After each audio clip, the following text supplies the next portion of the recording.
Lassen Family Services has a checklist for victims of domestic violence that is broadcast on our local community TV channel 15. It goes on to ask, does your partner embarrass you with bad names or put downs? Does your partner control what you do, who you see or talk to, or where you go? Does your partner stop you from seeing and talking to friends or family? Does your partner tell you you are a bad parent or threaten to take away or hurt your children? Does your partner intimidate you with guns, knives, or other weapons? Does your partner shove you, slap you, or hurt you? Does your partner threaten to commit suicide or kill you? Does your partner make all of the decisions? Does your partner act like the abuse is no big deal, or it's your fault, or even deny doing it? My brother Rob, on seeing this broadcast, stated that his wife did each and every one of these things, yet he never asked for help.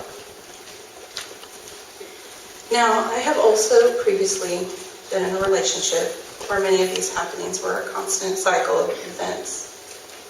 Notice that I said cycle because, as we all know, an abuser will cut you just enough slack to keep you right where he or she wants you.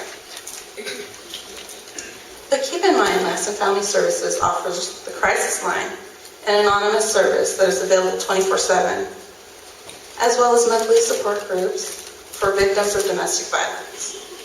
There are also other programs in our local community that may be available to you through your job or the local church, various religious organizations, which can provide counseling services or support. I realize that seeking out assistance is a hard thing to do. It takes courage, and you may not feel courageous at all. Oftentimes, we simply begin second-guessing ourselves and continue to downplay abuses to the point where they become non-existent, just a figment of our imaginations. That is, until the next go-round. I have to admit, this came to be so with me. I knew of many acts of abuses against my brother from his wife, and of course I voiced my opinions and concerns to him. But as it continued throughout the years, he kept making it work, keeping his family together, which was the most important thing in the world to him. And since we were from a broken home, I allowed the urgency of his being victimized to be downplayed.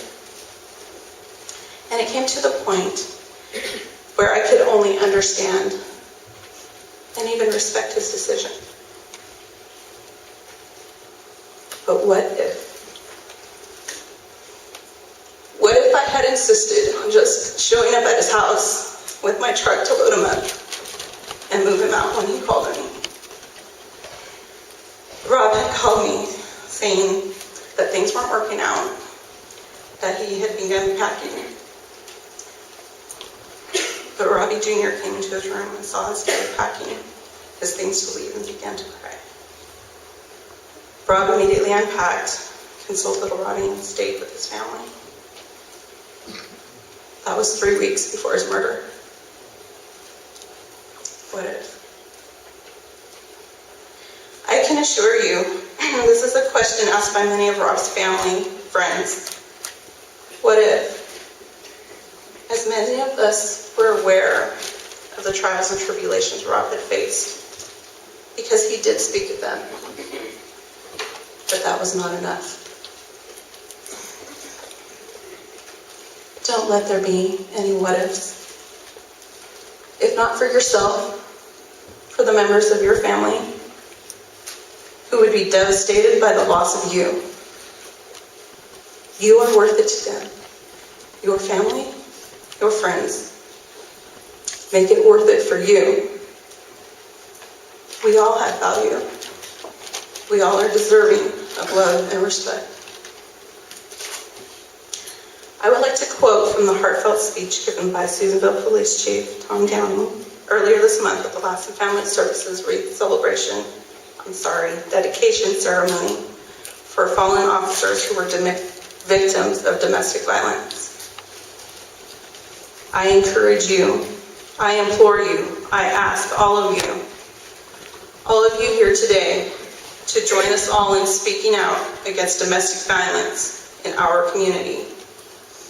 I'm not asking you to just speak out in October when it is Domestic Violence Awareness Month, but I am asking you to speak out all year long.